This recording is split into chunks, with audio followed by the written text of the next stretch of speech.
If you have low porosity hair and you start off with a liquid, and you saturate your hair with the liquid, your low porosity hair is just going to take in just the amount of liquid that it needs.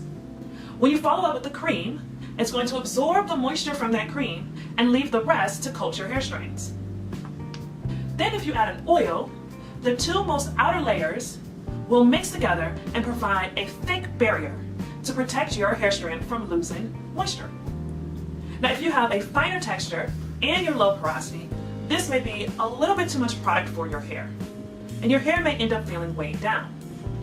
So my suggestion is to make sure that you use a very lightweight oil, such as olive oil, it's penetrating and it's lightweight, coconut oil, safflower oil, or even grapeseed oil.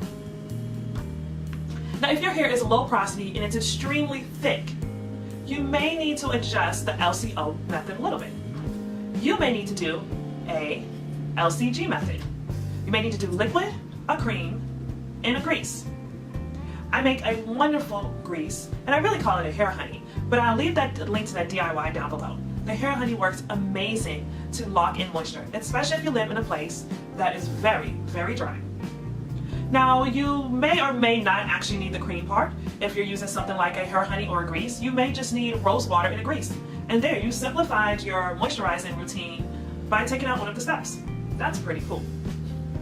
If you have high porosity hair, it most likely will take favorably to actually layer in products. So when your high porosity hair gets wet, you have those gaps in your cuticles. So you have gaps in the cuticle. And what happens is that the moisture fills in those gaps. So your low porosity hair will take in as much moisture as possible, swelling your hair strand. To lock in that moisture, you can follow up with the cream and then with the oil. So once you apply the cream, it actually smooths down those hair cuticles, the ones that are sticking up and that have big gaps, it actually smooths down those hair cuticles, locking in the water-based moisture. You can then follow up with an oil of your choice.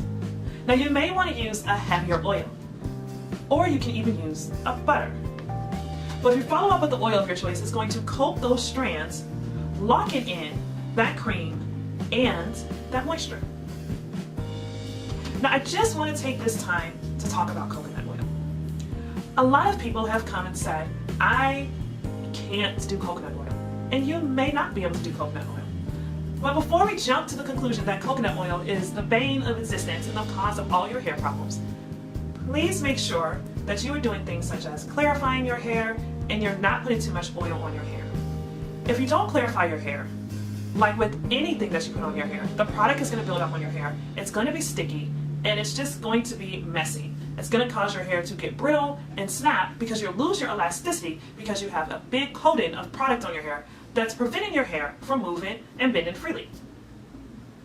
What method do you like? Have you heard of the LCG method? Do you use grease on your hair? Do you use oil on your hair? Leave a comment down below and tell us your hair porosity and how you keep your hair moisturized.